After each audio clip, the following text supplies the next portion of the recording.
The Half-Life 2 beta. Everybody's favorite video game.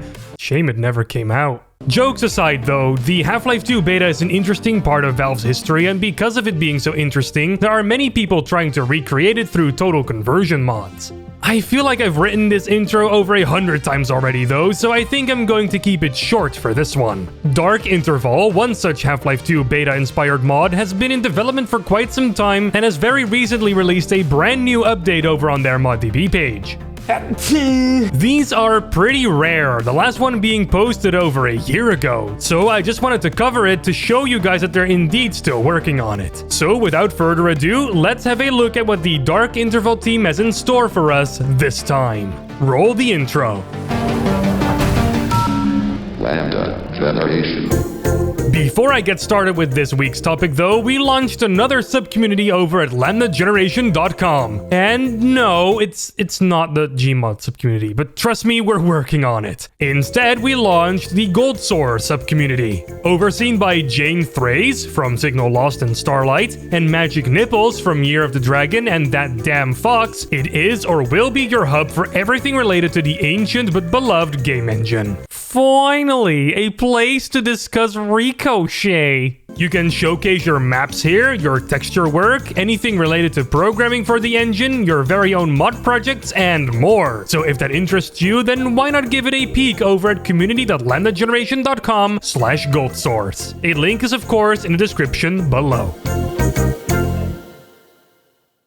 So we know that Dark Interval is a beta mod, but what is it exactly? Well, the ModDB page for the project has the following to say. Dark Interval is a restoration/revision mod that lets you play Half-Life 2 as it could have been. Using Valve's early concepts, we're creating new maps, models, textures, and custom dialogue. The mod is released in chapters, the most recent being Dark Interval Part 1, the 1.2 update, an intro chapter to the bigger story. Now, this project has been in development for a very long time already. I remember playing it even before I made videos on this channel. Heck, probably even before I made gaming-related videos in general. 2016 is when the first demo was released. Most people watching this probably already know what Dark Interval is though. I have even covered the project on this channel multiple times, so go watch those videos if you'd like to know more, or check out their official ModDB page linked below. Alright, let's dig into this media update. The April 2023 update was posted on April 17th, 2023 and was written by GoldSrc. I'm so sorry if I butchered that name. He begins to explain that the team took a little bit of a break around New Year's to participate in Map Labs 19 Eye Candy 2. Apparently, their entry, called Idyllic, has won first place of that competition. And looking at the screenshots they provided for it, I think Eye Candy is the correct way to describe this map. The lighting, props, and texture work look phenomenal. And I like the cute hound eyes wearing winter clothes. They gotta stay warm too, after all. Now, you might be thinking, okay, but what does this have to do with Dark Interval itself? Well, a lot of the props that they had to make for Idyllic can be reused as background props for Dark Interval. So, hey, that's pretty efficient. Next up, they share some news directly related to Dark Interval. For one, they actually made some gameplay changes that are going to improve the overall experience of playing the mod.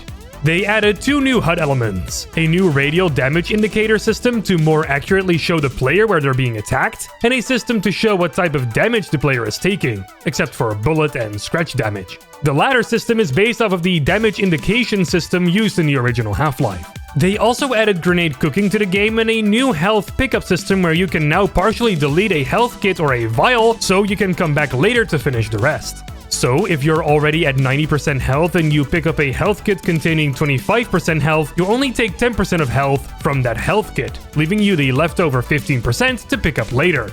Pretty neat.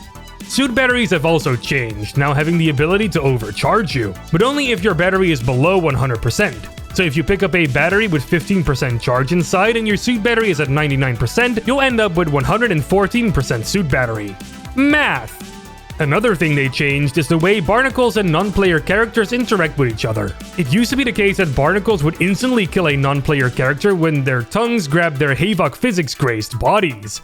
But that is no longer the case. You can now save non-player characters by shooting a barnacle before they get eaten. Citizens will even get back up and thank you for saving them. It's pretty sweet. Great shot, Doc! Your suit is now also able to pick up radio chatter from the Combine. This is to expand storytelling options. In the video provided, for example, a hunter chopper who's patrolling the canals is reporting on its activity. Next up, we get to see a whole lot of new props that are going to be used in Dark Interval. From a really classy looking lamp to Granny's couch, plates, a bunch of tools and more. Quite a nice little room right here. The team also retextured a bunch of unused Combine props so that they can now be properly used in the mod. And they also introduced a new, or old, female citizen model called Linda. Apparently, the 2003 Half-Life 2 leak included a bunch of unused face textures for female citizens, Linda's face being among them. But these female faces had no models, so the Dark Interval team had to make one from scratch. And here we are. The team wishes to include the other missing citizens, Laura, Tam, and Travis, at a later date. And last but not least, they show off a little teaser to end the media update.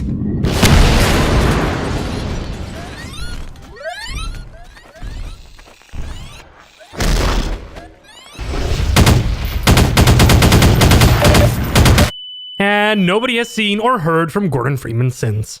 So yeah, we're going to have to fight one of those things in Dark Interval at some point. I actually don't know what that thing is or what it's called, but I think you can see this creature at the end of Half-Life 2 when you ascend the Citadel. Can't wait to bring it down. And that's about it for the latest Dark Interval update. So what do you guys think? Are you all excited for their next release, or are there other Half-Life 2 beta mods that you're more excited about? Do let me know in the comments, I'll be reading all of them. Usually I end these videos with some kind of funny joke or something, but I just can't think of one right now, so I just wish the Dark Interval team the best of luck with their project. Let's end the video here.